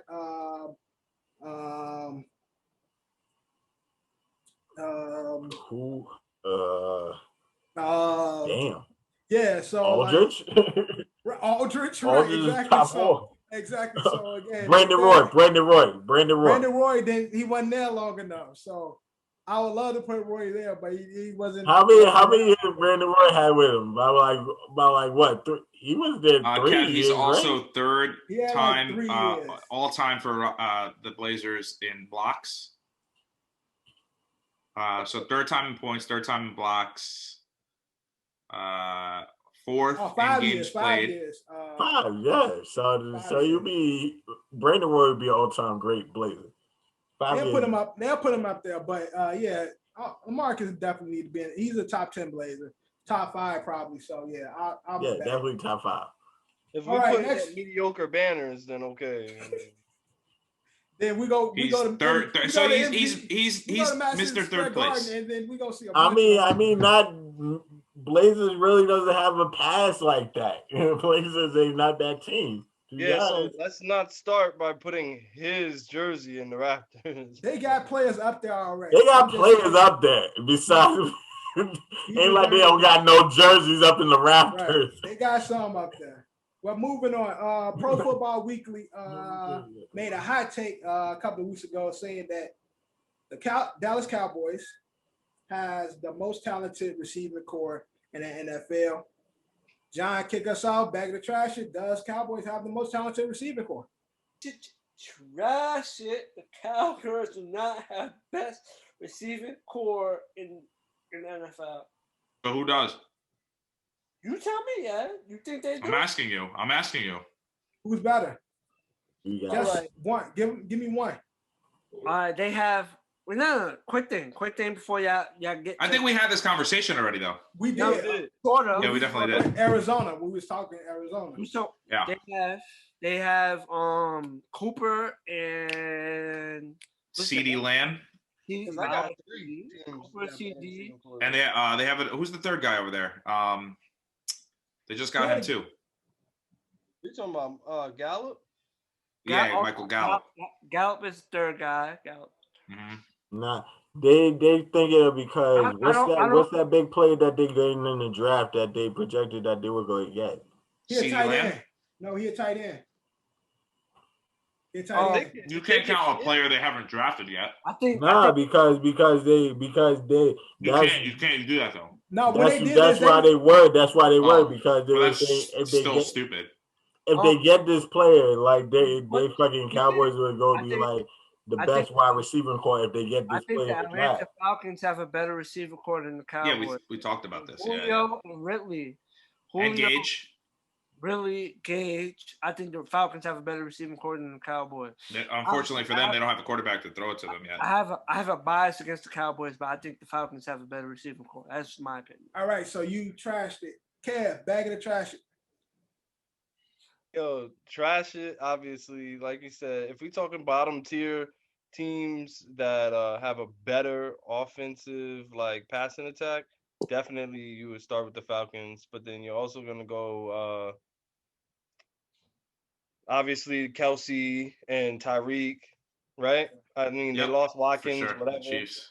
And then but you got McCoy Hartman over there who's good, and Robinson's nothing to sneeze at neither. Yeah. Then I would say Tampa Bay. I was about to say Green Bay, but Tampa Bay. Green Bay's got a pretty good receiving core too. Robert Tonyan's pretty nice. Jamal Adams is one of the best. Bro, Jamal Adams. I don't understand. Devontae Adams. Devontae Adams, sorry. Jamal Adams. Ed loves him some Jamal Adams. I don't miss him. Thanks for the pick, Jamal. Hey, can't wait to see what pick number 23 does next week. Don't miss him, but you definitely mentioned his name. All right, Drew, bag of the trash it. Nah, I'm a trash it. They don't because just off top, Kansas City squad is better than them. Fucking you got Minnesota is better than them. They just don't got a quarterback. Fuck it. Off top, Atlanta is better than them. Fuck it. Who else am I thinking of? But just off top, Minnesota, Atlanta, and Kansas City. Arizona with them old niggas. They still Arizona too. Yeah, with them old ass. All right, Ed, bag of the trash it. Yeah, trash it. Teams that we didn't mention because all you guys are making the same points. Buffalo just got really, really scary. Emmanuel Sanders is over there. Buffalo, yeah. Who else did we miss? That was a big one that fucked me. Washington football team. Don't sleep on them. Scary Terry and Curtis Samuel, who just newly acquired Curtis Samuel, and the other kid, I forget his name. that Giants gang. Giants just got Kenny Galladay with Slayton if he's healthy, Ingram if he's healthy. Giants. The Cleveland Browns with the fucking LSU gay boys. I mean, blood boys, butt buddies, the LSU butt buddies. And who's the tight end over there? Austin Hooper. And don't forget that the two running backs can catch behind. You said that funny shit about the Browns, but I remember that video when you get that feeling, you need that healing. Sexual healing. Now you haven't seen that video when Odell they was in a jacuzzi. It was. Nah, I did not want to see it. Drew also mentioned the Vikings too. Yeah, fucking, they're not that good. They're good. They're not that good. A lot of potential. I give them that. And the person you were talking about was Kyle Pitts from the tight end from Florida that Jerry is so hopped off about getting in the draft. Yeah. Tight end. He's really good, really good tight end. Remind me a lot of Vernon Davis. But I'm going to trash it because of who doesn't remind you of Vernon Davis? Nobody. Right? Nobody. Everybody wants Vernon Davis. Nobody does. Nobody currently reminds me of Vernon Davis. Vernon Davis is dead first love. Vernon Davis. Davis. Yo, I really love Vernon Davis though. That's my guy. But I'm just saying, no. I'm just trying to reference what Drew was saying. They potential wise, they got a lot of potential. Having Dak, having the receivers they got. CD is nice. CD had one of the best catches of last season. Kyle Pitts is a dangerous player if they get him. But in regards to right now, I am going to trash it. That CD catch was crazy. That shit was nuts. CD's going to ball out this year. So if they get Pitts and with the guys that they got and Dak being back, it's going to be Dallas. It's going to be Dallas. It's going to be a big if, but it's because it's Dallas. If the Jaguars get Trevor Lawrence. That might not happen. Right. Oh yeah, that's like a lock. Oh man, we've heard some locks before. That's like I was about to say. They're gonna do you a favor, right, Ed? That's a lock. Urban Myers and them, they already fucking over in Jacksonville. I don't want him. I'm already committed, man. I've already. So Alyssa's completely aware. Obviously, we'll talk about this next week, but the draft is in 2 weeks. Yeah, the Jets are more than likely going to draft Zach Wilson, and I've already told Alyssa that we're converted to Mormonism. This is possibly one of my last beers, and we're going to be searching for sister wives. So fucking deal with it. As you say all that shit, the man's about to come to New York and go crazy. He's not going to be. He's so pretty. I mean, he is just a pretty little boy. I'm not. Look, pull up a picture of Zach Wilson. That is a cute right here. Little boy. That is a cute. Hey, look at that handsome, strapping young man. Very handsome young man. I can't wait for him to be my quarterback. Last up. Hit New York and go crazy. Hell yeah, he's going to do mad drugs. Last up and back in the trash. I'm going to say, fuck this Mormonism shit. Now, news just hit. Y'all go. That Julius Edelman. Julius Edelman sounds like his adopted black stepbrother, but Julius sounds like someone who's a fan of Julius Randle. Julian Edelman has officially retired. He is known for being Tom Brady's scapegoat. Scrappy little dude. The slot, scrappy little short white receiver. That's how Brady play. And his Wes Welker, if you will. His Wes. So he's finally retiring. But the big question coming up now is Edelman a Hall of Famer? So Jonny, kick us off. Bag of the trash it. Is Julian Edelman a Hall of Famer? Trash it. Good player. Did what he did. Played in the system. He played with the GOAT. Listen, no disrespect to Julian Edelman. Wes Welker did his thing. He was a really, really good player. I feel like Julian Edelman was a couple of notches down from Wes Welker. Wes Welker was, to me, was a better receiver. So, in Wes Welker's case, somewhat questionable. He had a decent resume, but if I had to bag or trash it, I'm going to go trash it. Julian Edelman is not a Hall of Famer. All right, Kev, bag of the trash it. honest answer, trash it. But like I've said before, I forget whoever else we was talking about, I would not be surprised if this man made it into the Hall of Fame on his 6th time on the ballot or something like that. So Right. definitely trash it. And if he does get in, they'll be considering his playoff stats, which I still don't think like really compare to others, but whatever. His playoff stats are off the charts. They are. All right, Drew. Drew, bag of the trash. I have it's hard because he would not. It's kind of a hard question. If he is, he's definitely. If he is, it's gonna be like later rounds. But he means balance. He means balance. Balance. Yeah, he means balance. It's okay. Yeah, Get through it. We understand. We understand yeah, what late, you're talking about. Go ahead. Late balance, like mad late, like probably like if shit, I'm gonna say trash it. Fuck it. Trash. Fuck it. All right, Ed, bag of the trash. Thank you guys for not saying it. I will do the cliche sports guy. Patriots Hall of Famer, not an actual Hall of Famer. I don't think he gets in at all.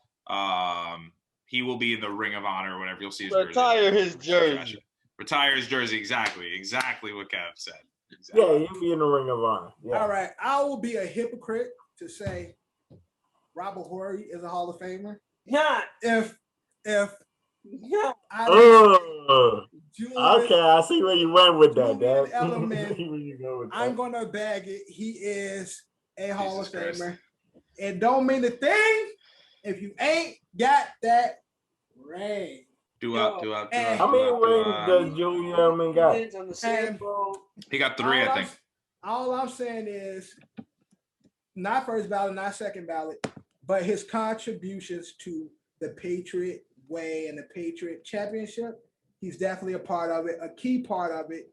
And for that, a lot of players make the fucking get the yellow jacket for a lot less. So therefore, he got the rings. He played his part in key moments, just like my guy, Big Shot. He's a big shot. He's like one of the big shot players in NFL. No, so yes, bag it. No, quick thing. Play devil's advocate. What's your man's T-Mac said? What T-Mac said? T-Mac was like, Robert Horry got the rings, but he ain't a Hall of Fame talent. That's what T-Mac said when they had their little skirmish.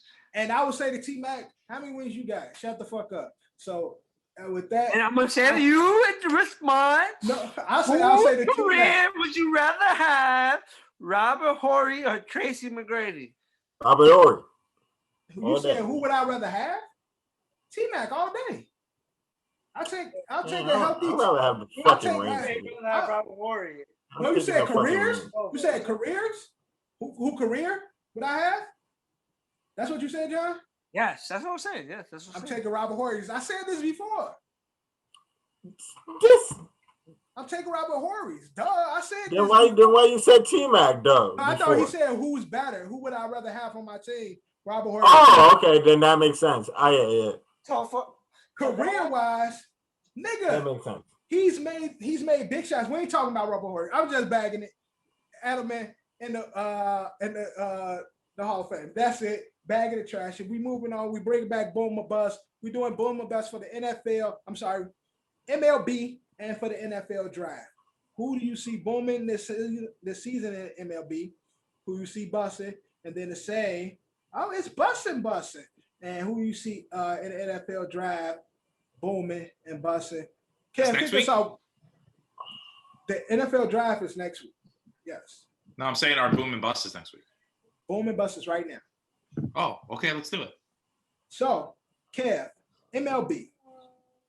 Who you got your boom? Who's your bust? So, boom, unfortunately, I'm going to have to say the Astros, because I feel like regardless, they're still a solid team. Bust is Eddie's team, Slam Diego. Nah, dog. Come on, dog. Don't disrespect, dog.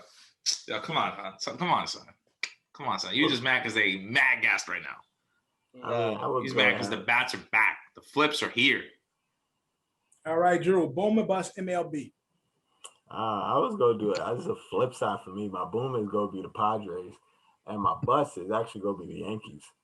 So okay, disrespect. Woo-hoo. And I'll clean it up because Drew, I'm with the same disrespect. My boom is the Red Sox. My bust is them Yankees. Let's move. Okay, calm down. Johnny. Too fucking early. Johnny, boom and bust. I mentioned on the pod earlier, I don't like the Yankees, how the Yankees playing, but when you going boom and bust, it's always going to be the Yankees, man. Always got to boom the Yankees. Always. Boom is the Yankee, and my bust is the Boston Red Sox. All right. The flip side. Ed, boom and bust MLB. Everyone knows I love Slam Diego, but it seems too typical to pick them. But I'm going to pick one team. Unfortunately, I hate them. Unfortunately, they've been getting the best of us. And this kid, fucking Bo Barachette, is fucking awesome. But my boom is the Blue Jays. And my bust is the New York Mets, man. They got new ownership, just too much going on. New ownership. You get Francisco Lindor. You do all this. You finally getting wins for fucking DeGrom. Pitching looking great, but their bullpen still fucking sucks. And again, the Met fan base has kind of gassed themselves too much, and they're still the same Mets. The Mets are the Mets of the Mets of the Mets. All right, so I'm gonna pull a quick Citrus since the NFL draft is next week. We're gonna say boom and bust for next week's episode. So we'll be done with boom and bust for today. Cool. Mm-hmm. Now we're gonna end the episode with Fab Five. Now, this was on the cuff, but this week at Fab Five. Off the cuff. We doing off the top of the dome because I was prepared to talk about my Stone Cold Steve Austin. So we will discuss Stone Cold next week, but off the cuff we are doing 5-5 bold. How many parts is to the Stone Cold thing? So I don't know. We'll discuss it next week. There's only one for Stone Cold. It's one every week. It's 8 parts of WWE Legends. So I think it's gonna be 8 different legends. It is. Oh. The next one is Roddy Piper. Ooh, Roddy Piper is a dope one. Okay, so 5-5 bold predictions. Now, basically how we doing this, we got basketball going currently. We got the baseball happening currently. NHL is happening currently. And football is right around the corner. So you got to make your top 5 bold predictions for all the sports that we love, from 5 to 1. Bold predictions. Drew, kick us off. Off the top, I got 5. Let's get it. Drew, number 5. Give us a bold prediction. Brooklyn Nets ain't make it to the finals, bro. Oh, that's a bold. That's a bold. Right there. Good shit, Drew.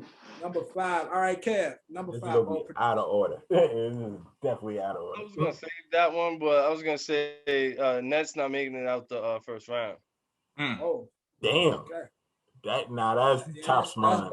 That definitely top smart. That's bold for real. All right, John. Number 5, bold prediction. My bold prediction for this year is a Yankee Mets World Series. Number 5. Oh, wow. That's crazy. That's your number 5. That's a bold ass prediction, son. 5 fantasy picks or bold prediction. All right, Ed. Series. Let's go. I'll stick with basketball. I'm gonna move some things around. I've had them in my head the whole episode. I'm gonna go Knicks. Go to the second round of the playoffs. Knicks make out. That's actually a solid. That's a solid pick. I would say that. It's not that bad. I'm pretty good off cuff. Listen, it depends on the matchups, but Ed, that was going to be my number 4. Mm-hmm. All right. You sound like Drew now. I'll give you an excuse. You're drunk. I was going to word it differently. All right, number 5. This was a prediction I made last season in the NFL. We got an extra game. I see it happening this year. Number 5, bold prediction. All the NFC West teams will make the playoffs. Boom. NFC West? Yes. NFC West. Yikes. Cardinals, Seahawks. That's bold. That's what I said that last year. And I see it happening. Again, that's the my job. I don't remember what the West teams are. It's the Rams, Cardinals, Seahawks, and 49ers. 49ers. All great teams. We got an extra game. All will make it. Number 5. All right, Drew, at number 4. All right, let me throw a little monkey wrench in this. I won't think because he's the mastermind. This might be a little thinking, but that's why it's bold. The Patriots ain't picking a quarterback. That's not bold. They signed Cam Newton. They're gonna keep Cam Newton. No, because they trade up to number 10. You're saying at all. They're not picking At all, a quarterback bro. at all. In the first round, I mean. In the first round, they're not picking a quarterback. First round, no pick. All right, because they could get one in like the sixth round. 10. Everybody's thinking they go pick a quarterback, bro. I don't know who will still be there. All the quarterbacks are going in the top like 5. It looks like. I'm thinking like you got. They're saying obviously Lawrence Wilson. My guy Justin Fields. And it's going to be either Fields or Mac Jones. Lance at 3 to the Niners. Atlanta's going to take the remaining one, either Lance or whatever. Then Mac Jones. I was about to say, yeah. What about Mac? And then Mac Jones is going to be later, but I don't know what. All right, leave me with my bold pick, bro. All right, so no QBs, no QBs for New England in the first round is Drew's number 4 pick. All right, Kev, number 4 bold prediction. Giants make it to the divisional round. Ooh, okay.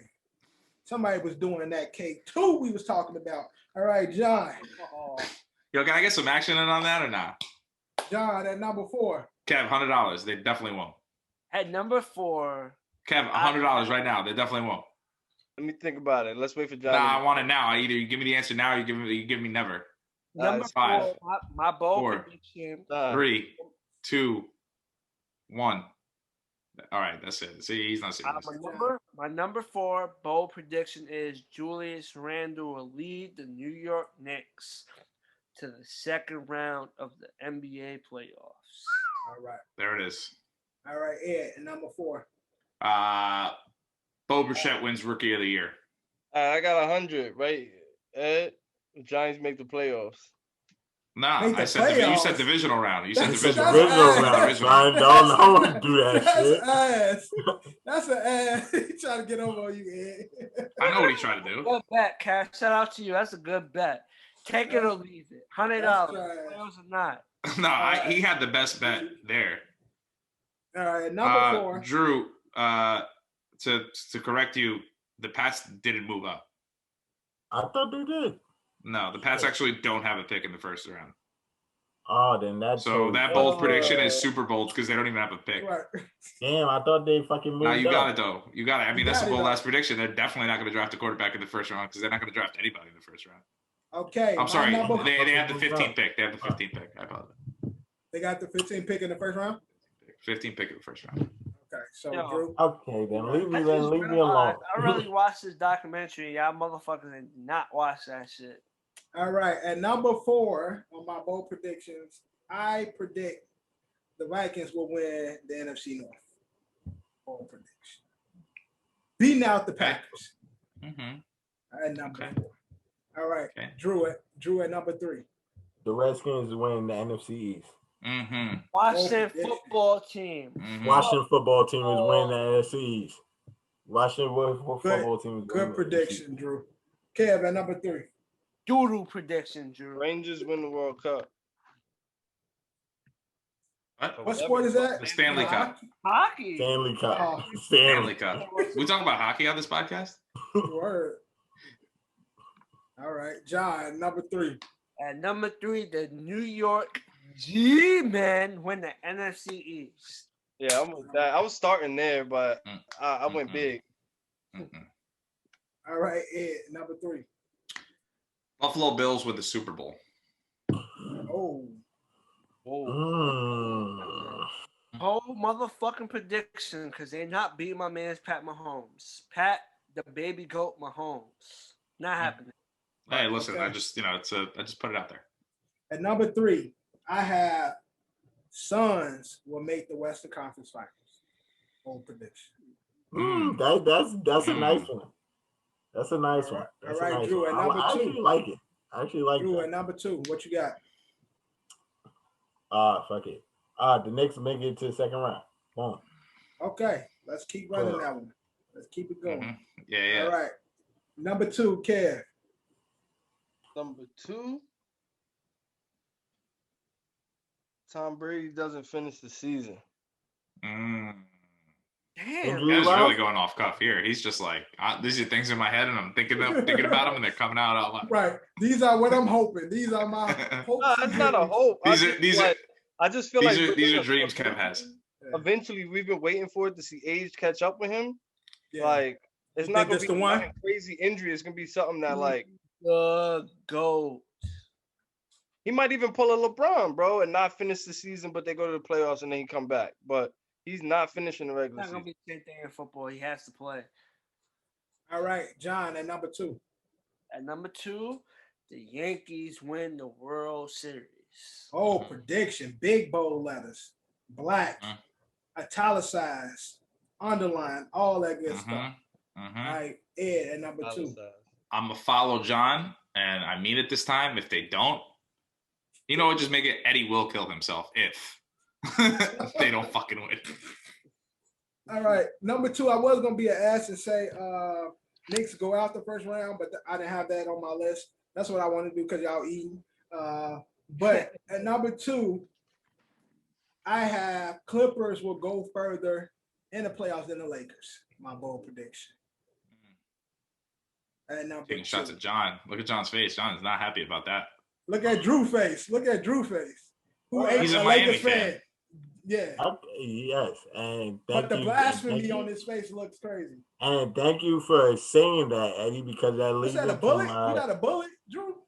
That's his dildo. He's gonna use it later. I thought he had a bullet. No. I was saying, Drew be getting freaky by himself. All right. Okay, whatever.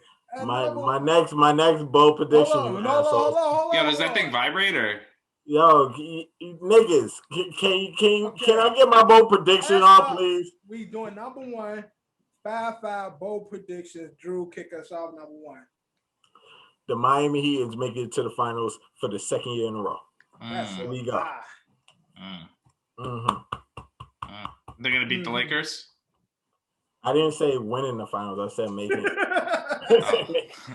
So either way, you're happy, right? Because LeBron gets a ring and. No, I'm not. Win. No, I'm not. So y'all win. You know what? Let me have my bold predictions. Shut up. Word, Drew, tell him sit the fuck up. Let me have my bold predictions, please. Without the fucking commentary.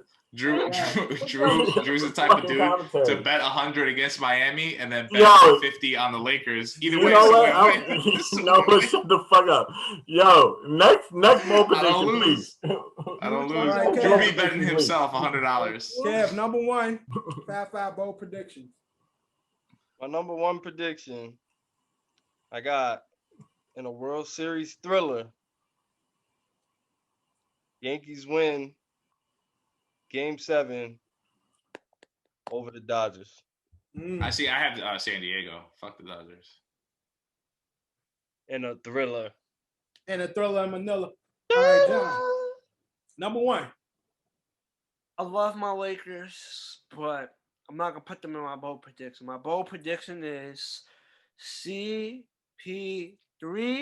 for MVP. That's my number 1 bold prediction. That's valid. That's valid. I wouldn't mind it. But MVP. I like that, John. I like that.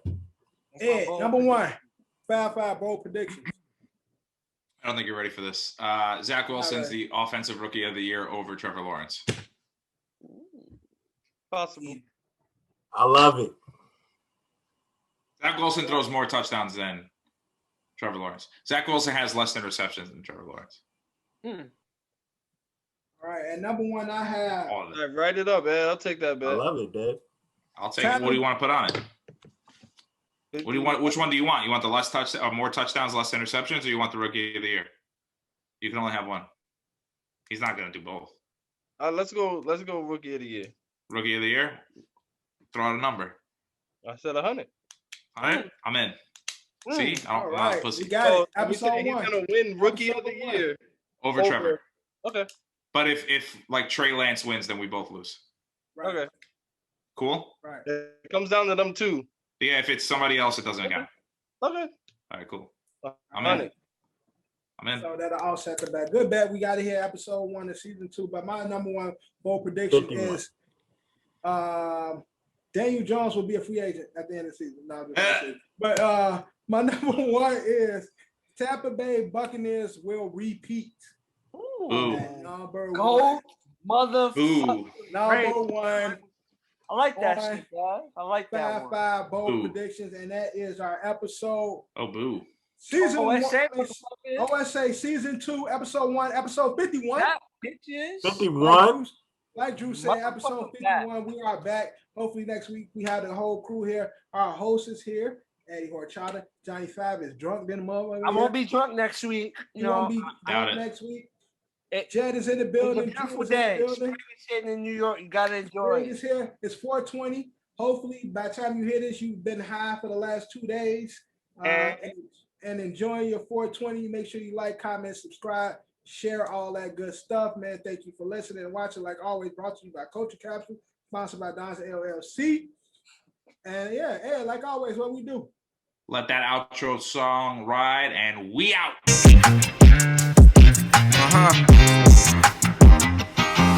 Look, you claim me the illest. You don't believe in yourself to forget it. You gotta put yourself up in position. Ice game on thin ice, and my ice game's been in the kitchen. How can you tell me to pick a religion? I'm 24 and I'm broke as a bitch, but I'm a millionaire rich in the spirit.